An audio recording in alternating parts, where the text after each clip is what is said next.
Hola, ¿qué tal amigos? Bienvenidos a esta nueva clase de termodinámica. En esta ocasión vamos a hablar de la primera ley de la termodinámica, como podemos observarlo en la diapositiva, que es un principio fundamental que nos ayudará mucho tanto en la universidad como en la aplicación profesional de nuestra ingeniería.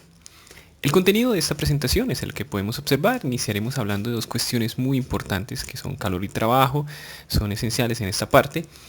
Continuaremos enunciando la primera ley de la termodinámica, observando la aplicación de esta ley en sistemas cerrados y finalizaremos con un ejemplo que nos ayudará a afianzar lo que ya vimos en los otros ítems de la presentación. Entonces, entrando en materia, cuando hablamos de calor, estamos hablando de esa energía que se transfiere naturalmente entre dos sistemas debido a la diferencia de temperatura.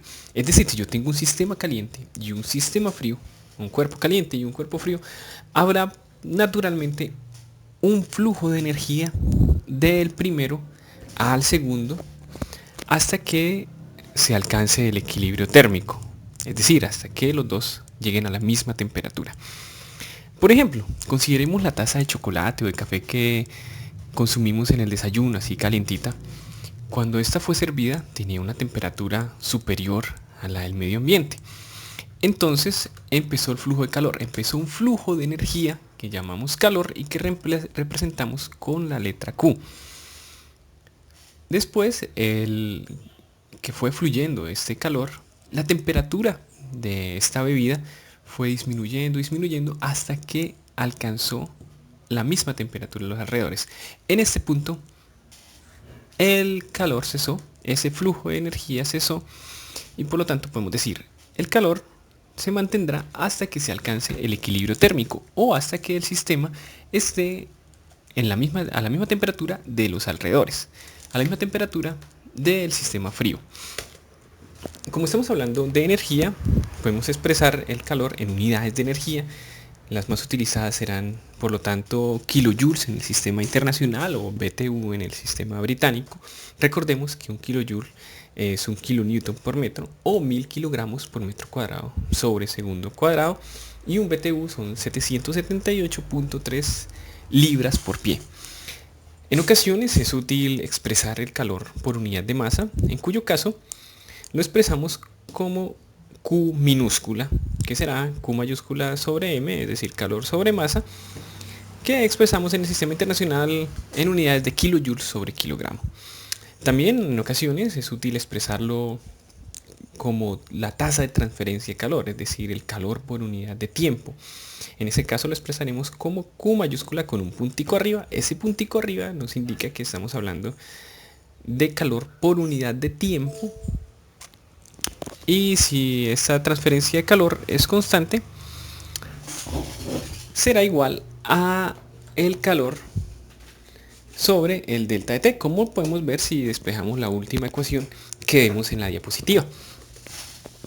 Si durante un proceso no hay transferencia de calor, estamos hablando de un proceso adiabático. Ese es el nombre que le damos. Un proceso puede ser de esta manera si el sistema está bien aislado o si ya se encuentra a la misma temperatura de los alrededores. Aquí estamos hablando de sistemas. Vamos a hacer un paréntesis y vamos a recordar qué es eso a lo que estamos llamando sistemas en termodinámica. Pues bien, un sistema termodinámico, recordando un poco el inicio de esta materia, es eso que nosotros elegimos para analizar o esa parte del universo que aislamos para nuestro análisis. Nosotros podemos aislar ya sea una cantidad de masa fija o una región en el espacio. Por ejemplo, podemos elegir para analizar lo que sea. Podemos elegir una cantidad de agua, podemos elegir una papa, una panela, una cantidad de arena. Podemos decir que ese es nuestro sistema, en cuyo caso será una cantidad de masa fija, o podemos elegir una región en el espacio, por ejemplo, el interior, el espacio interno de una botella, o también puede ser el salón donde estamos, nuestro cuarto. Ese puede ser nuestro sistema, en cuyo caso las fronteras serán las paredes y allí podrá entrar o salir gente y demás. En el primer caso, cuando elegimos una cantidad de masa fija, estamos hablando de sistemas cerrados o masa de control.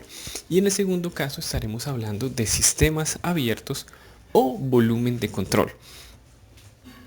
Cuando estamos hablando de sistemas cerrados, la masa no puede entrar o salir del sistema, no puede cruzar las fronteras del sistema porque precisamente hemos elegido una cantidad de masa fija. Entonces no podemos quitarle masa o añadirle masa porque es esa cantidad de masa que hemos elegido y no más. Y cuando hablamos de sistemas abiertos, ya que estos son una región en el espacio, un espacio que hemos elegido para analizar, ahí sí puede entrar o salir masa del sistema. Por ejemplo, si nuestro sistema es una botella, podemos añadirle agua, podemos sacarle agua, entonces aumentará o disminuirá la masa del sistema. Bueno, habiendo dicho esto, entonces retornemos a nuestro tema. Decimos que un proceso es adiabático, es decir, que no tiene transferencia del calor si el sistema está bien aislado, eso que hemos elegido para analizar está bien aislado, lo cual ocurre si le ponemos una especie de abrigo, como cuando nosotros utilizamos una chaqueta para el frío. Ahí bloqueamos la salida de esa energía, bloqueamos la salida de calor y por lo tanto la temperatura de nuestro cuerpo no disminuye.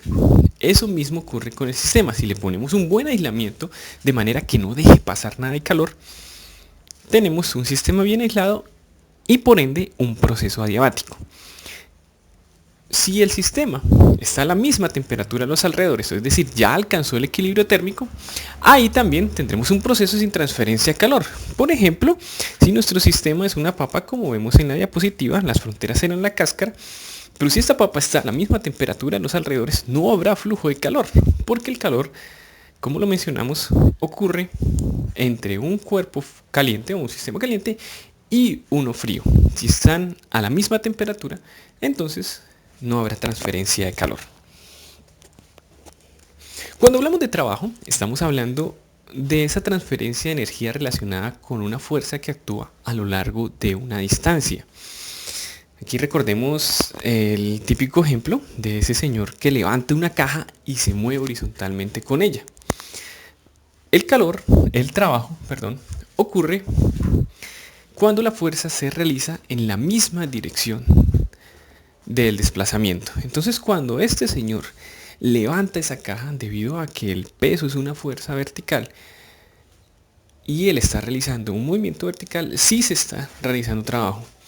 Pero cuando ya la tiene levantada y empieza a caminar de manera horizontal, en dirección horizontal, ya no estamos hablando de trabajo al realizar la fuerza para levantar esa caja o para mantenerla levantada, porque el peso de la caja es vertical y él se está moviendo en dirección horizontal. La fuerza y la distancia no están en la misma dirección, por lo tanto, en este caso no habrá trabajo.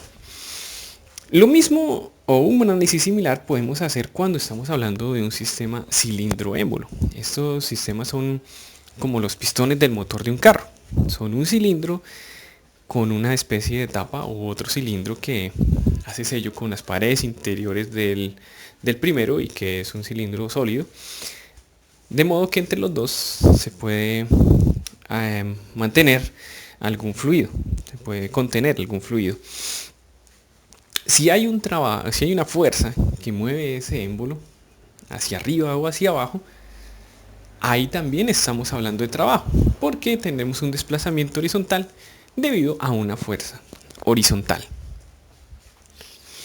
Aquí también estamos hablando de energía y por lo tanto también utilizamos unidades de energía. Kilojoules en el sistema internacional, BTU en el sistema británico, las más utilizadas. Al igual que con el calor, es útil expresar el trabajo por unidad de masa, en cuyo caso lo expresaremos como W minúscula, W mayúscula, que es el trabajo sobre la masa en unidades de kilojoule sobre kilogramo en el sistema internacional. Una manera muy común de expresar el trabajo es como potencia, que recordemos es trabajo por unidad de tiempo y lo simbolizaremos como W con un puntico arriba. El puntico arriba significa por unidad de tiempo. Hay muchas formas de trabajo. Como ejemplo de unas muy utilizadas podemos mencionar las formas mecánicas de trabajo, que son las que tienen que ver con una fuerza que desplaza una partícula a lo largo de una distancia y que se expresa por medio de la ecuación que estamos observando en la diapositiva, la integral de F, que es la fuerza, por la diferencial del desplazamiento.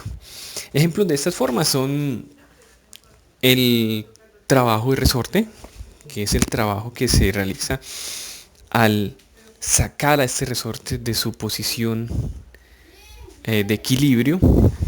Recordemos que cuando estiramos o comprimimos un resorte, él va a ejercer una fuerza intentando volver a su posición original, su posición de equilibrio. Y si este resorte es lineal, por medio de la ley de Hooke, esta fuerza será igual a K, una constante, por X, que es la distancia que se desplazó ese resorte desde su posición de equilibrio. Si realizamos la integral de esta ecuación por medio de la ecuación que vemos en el cuadro azul, vemos que el trabajo de resorte en un resorte lineal será igual a un medio de K de la constante por la posición final al cuadrado menos la posición inicial al cuadrado de la punta de ese resorte, lo cual tiene unidades de kilojoules al estar hablando de energía. Otro ejemplo de esto es el trabajo de frontera móvil. Este es el trabajo que tiene que ver con la expansión o compresión de gases en un sistema cilindro-émbolo. Cuando se expanden o se comprimen estos gases, va a haber un desplazamiento y va a haber una fuerza que es la que está ocasionando esa expansión o compresión. Entonces el diferencial de ese trabajo es igual a la fuerza por el diferencial de distancia, de acuerdo a la primera ecuación de la diapositiva. Como esa fuerza se expresa en ese gas como presión o por medio de la presión, y nosotros sabemos que la presión es fuerza sobre área, esa fuerza será presión por área, ese diferencial de trabajo será igual a presión por área por el diferencial de desplazamiento. Y recordemos que el volumen de un cilindro es el área horizontal, el área transversal, es decir, el área circular de esa sección transversal por la longitud. Entonces, área por diferencial de desplazamiento será igual a diferencial de volumen, porque tenemos el área por lo que se desplazó. Y por lo tanto podemos concluir que cuando estamos hablando de trabajo de frontera móvil, el trabajo es igual a la integral de la presión por el diferencial de volumen. Si llevamos esto a una gráfica presión contra volumen, podemos observar que el trabajo de frontera móvil es igual al área bajo la curva de la presión contra el volumen. Hagamos un ejemplo de esto para tenerlo un poco más claro. Si tenemos un recipiente rígido con volumen constante, podemos decir también sistema cilindro-émbolo, donde el émbolo no se mueve, que contiene una sustancia que sufre una variación de presión. Entonces observamos nuestra ecuación, el trabajo igual a la integral de la presión por el diferencial de volumen. Lo podemos también graficar, como lo vemos en la diapositiva. Ahora será una línea recta. Y fácilmente observamos que ese diferencial de volumen va a ser cero, porque tenemos un volumen constante. Por lo tanto, el trabajo realizado en este proceso será cero, lo cual también podemos observar al ver la gráfica, porque el área bajo la curva, presión contra volumen, es cero. Otro ejemplo sería un gas contenido en un sistema cilindro-émbolo que aumenta su volumen a una presión constante. En este caso, cuando realizamos la gráfica, vamos a tener que el área bajo la curva es un rectángulo. Y realizando la integral, vemos que el trabajo será igual a presión por volumen final menos volumen inicial, que también es la ecuación que nos expresa el área bajo la curva de presión contra volumen. Entonces, en este caso, vemos que el trabajo se puede expresar como el área bajo la curva presión contra volumen, que en este caso es muy sencilla, simplemente será la presión por el cambio de volumen que sufrió este sistema en este proceso. Otro tipo de trabajo también muy utilizado, muy útil para nosotros en la ingeniería, así no seamos ingenieros electricistas o electrónicos, es el trabajo eléctrico muy utilizado por todos los ingenieros, que tiene que ver con el trabajo que realizan los electrones al cruzar las fronteras del sistema, porque ellos son movidos por fuerzas electromotrices. Entonces hay una fuerza a lo largo de una distancia, como seguramente lo veremos en nuestros cursos de electricidad. Esto será igual al expresarla en términos de potencia como la diferencia potencial, el voltaje por la corriente. Si tenemos que esa diferencia de voltaje y la corriente son constantes en un intervalo de tiempo, podemos expresar el trabajo eléctrico como la diferencia de potencial por la corriente por ese cambio de tiempo, ese delta de tiempo. Bien, ahora vamos a pasar ya a enunciar la primera ley de la termodinámica, ya que hemos visto estas dos cuestiones muy importantes que eran calor y trabajo. La primera ley de la termodinámica se puede enunciar de muchas maneras diferentes. Una de las más populares es la que observamos en la diapositiva y que nos dice: la energía no se crea ni se destruye, solo se transforma. Seguramente lo hemos visto inclusive en comerciales, en la televisión. Es un enunciado muy popular y que lo que nos dice es que no podemos crear energía, no podemos inventar energía ni podemos destruirla, solo podemos pasarla de un tipo a otro. Por ejemplo, si tenemos una roca que dejamos caer de un acantilado o de la parte más alta de un barranco, la soltamos desde el reposo y la dejamos caer. Inicialmente, debido a esa altura, tenemos una gran energía potencial, o esa roca tendrá una gran energía potencial, y como está en reposo, no tendrá nada de velocidad. A medida que ella va cayendo, va disminuyendo su altura y por lo tanto va disminuyendo su energía potencial, pero va aumentando su energía cinética, que es la que tiene que ver con la velocidad, porque esta velocidad va aumentando hasta que llega a la parte inferior, hasta que llega al piso, donde ya no tendrá nada de energía potencial y tendrá la máxima energía cinética. Es decir, en este caso tuvimos una transformación de un tipo de energía a otro tipo de energía potencial a energía cinética. No se creó, no se destruyó energía, solamente hubo un cambio de un tipo de energía a otro tipo de energía, lo cual ocurre en todos los procesos de la naturaleza. Y es lo que nos dice la primera ley de la termodinámica. Un ejemplo más aplicado a la ingeniería, o más común en la ingeniería, sería lo que pasa con los choques. Bueno, vamos, los choques son válvulas. Las válvulas son como esas llaves que utilizamos en nuestros lavamanos, que nos permiten bloquear o permitir el paso de un fluido, en ese caso agua. Estas válvulas son muy utilizadas en la industria, hay muchos tipos, muchos tamaños, pero básicamente tienen la misma función: restringir el paso del agua o permitir el paso del agua o de cualquier fluido. Recordemos que cuando hablamos de fluido no solamente hablamos de líquidos. La palabra fluido hace referencia tanto a líquidos como a gases, que es un error que muchas veces se comete en la industria, que se le llama fluido solamente a los líquidos, pero no, pueden ser líquidos o gases. Bueno, en cualquier caso, los choques son un tipo de válvulas que se usan mucho en la industria petrolera, en las labores de well testing, que tienen la función de restringir el paso del fluido que viene de un pozo petrolero.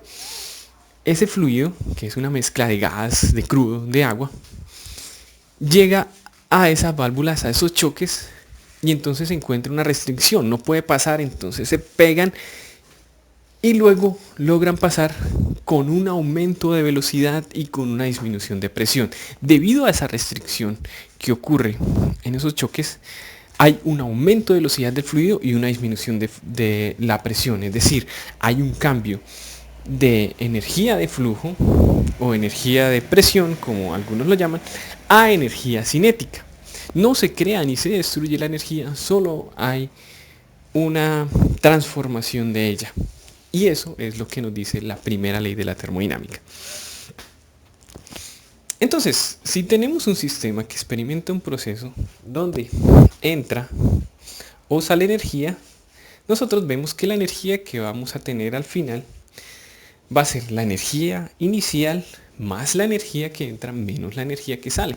Esto es como cuando nosotros vamos a comprar el combo, la empanada con avena en nuestro descanso. Si nosotros tenemos 5.000 pesos y gastamos 2.000 pesos en la empanada con avena, nos van a quedar 3.000 pesos. Lo que tenemos al final será lo que teníamos inicialmente, los 5.000 pesos. No entró nada, entonces más lo que entró, que fue 0 pesos, menos lo que salió, 2.000 pesos, entonces finalmente tendremos 3.000 pesos. Lo mismo ocurre con la energía. No se crea ni se destruye nada, simplemente lo que tenemos al final era lo inicial más lo que entró menos lo que salió. Aquí algo muy importante que vale la pena mencionar es que la energía puede entrar o salir del sistema de 3 maneras diferentes, en forma de calor, de trabajo o de flujo másico. Por eso era importante mencionar estas magnitudes al iniciar la presentación. Cuando el calor va hacia el sistema, cuando hay ese flujo desde un sistema exterior, desde los alrededores o desde otro cuerpo, hacia el sistema que estamos analizando, aumenta la energía del sistema, porque es energía que está fluyendo hacia el sistema. Cuando sale, disminuye la energía del sistema. Cuando el trabajo es hecho por el sistema, disminuye su energía porque le está perdiendo energía haciendo ese trabajo, y cuando es hecho sobre el sistema, aumenta la energía del sistema. Por su parte, el flujo másico, cuando entra masa al sistema, aumenta la energía del sistema porque la masa lleva energía consigo. Entonces el flujo másico hace que aumente la energía del sistema cuando entra el sistema y disminuye, y hace que se disminuya la energía del sistema cuando sale del sistema. Lógicamente esto será en sistemas abiertos, que son en los cuales puede entrar o salir masa del sistema. Entonces, ya sabiendo eso, podemos decir que la energía final menos la energía inicial será igual a la energía que entra menos la energía que sale. Es decir, la energía final menos la energía inicial será igual al calor que entra, el trabajo que entra, más la energía de la masa que entra, menos el calor que sale, el trabajo que sale y la energía de la masa que sale. Vamos a llamar a ese término energía final menos energía inicial delta de E. Y este va a ser igual al delta de la energía interna, que recordemos es esa energía debido a al movimiento molecular de las partículas que conforman el sistema. Entonces será el cambio de energía será igual al cambio de esa energía interna que tiene el sistema, más el cambio de la energía cinética, más el cambio de la energía potencial. Serán lo que conforma el cambio entre la energía inicial y la energía final. En la gran mayoría de los casos que vemos en ingeniería, de las aplicaciones, de los problemas con los que nos vamos a enfrentar, no tendremos cambios significativos de velocidad o de altura, es decir, cambios significativos en la energía cinética y potencial. Por lo tanto, ese delta de energía, ese cambio energía final menos energía inicial, será igual al delta de energía interna final menos energía interna inicial. Ahora, teniendo eso en mente, vamos a ver qué pasa en un sistema cerrado. En un sistema cerrado, como ya lo mencionamos, no puede entrar o salir masa al sistema porque hemos elegido para analizar una cantidad de masa fija.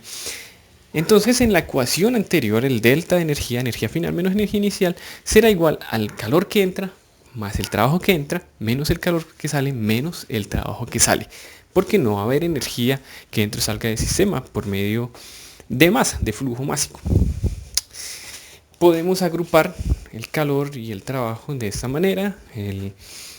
Energía final menos energía inicial, o delta D, será igual a calor que entra menos calor que sale, menos trabajo que sale menos trabajo que entra. Como ya lo mencionamos, el delta D lo podemos expresar en la mayoría de los casos como delta de U, delta de energía interna. Entonces tendremos que el delta de energía interna final menos energía interna inicial, será igual al calor neto de entrada, que es como vamos a llamar a ese término, calor de entrada menos salida, menos el trabajo neto de salida, que es como vamos a llamar a ese término dentro del paréntesis, que es trabajo que sale menos trabajo que entra. Generalmente, por simplicidad, simplemente vamos a escribir de esta manera: delta de U, energía interna final menos energía interna inicial, será igual a calor menos trabajo, donde, esto es muy importante, el calor será positivo si entra al sistema y será negativo si sale del sistema, y el trabajo será positivo si es hecho por el sistema y será negativo si es hecho hacia el sistema. Esto debido a los signos que utilizamos al resolver esta ecuación. Esta ecuación en el cuadrito rojo es la que nos permitirá resolver problemas, realizar análisis de primera ley de la termodinámica en sistemas cerrados. Para finalizar, vamos a ver un ejemplo de esto. Si tenemos un recipiente rígido que contiene un fluido caliente que se enfría mientras es agitado por un ventilador, esto también podría ser un cuarto que tiene un ventilador, un cuarto sellado, y al inicio la energía interna de ese fluido es 800 kilojoules, pero durante el proceso de enfriamiento pierde 500 kilojoules de calor, es decir, está saliendo calor del sistema y tiene un valor de 500 kilojoules, está saliendo energía del sistema en forma de calor. Por su parte, la rueda o ese ventilador realiza 100 kilojoules de trabajo sobre el fluido. Nos piden determinar la energía interna final de nuestro sistema. Bien, entonces aquí tendremos una energía interna inicial de nuestro sistema, ese fluido que está en ese recipiente rígido, de 800 kilojoules, un calor de 500 kilojoules negativo porque va saliendo del sistema, y como dijimos, si el calor sale, le vamos a poner signo negativo, y un trabajo también negativo porque es hecho hacia el sistema, de 100 kilojoules. Tenemos nuestra ecuación delta de U, que es energía interna final menos energía interna inicial, es igual a Q menos W, calor menos trabajo. Lo reemplazamos, energía interna final menos 800 será igual a menos 500 menos 100, de acuerdo a la convención de signos que habíamos mencionado. Si resolvemos esto, vamos a tener una energía interna final de 400 kilojoules. Es un ejemplo bastante sencillo, solo por afianzar un poco lo que hemos visto. La idea es que en una nueva clase vamos a ver algunos ejemplos un poco más complejos que nos permitan afianzar más estos conocimientos. También en una próxima clase hablaremos de la primera ley de la termodinámica ya en sistemas abiertos, cuando elegimos una región en el espacio para analizar. Es todo por esta clase. Estas fueron las referencias que utilicé para esta exposición. Muchísimas gracias por su atención, espero que les sirva mucho, espero que les haya gustado, que sea muy útil para sus estudios y para su aplicación en la ingeniería. Mi nombre es Gabriel Fernando García Sánchez. Si les gustó, por favor denle like, por favor suscríbanse para traer nuevos videos y así continuar aprendiendo juntos sobre la termodinámica y sobre otros temas muy importantes. Hasta luego.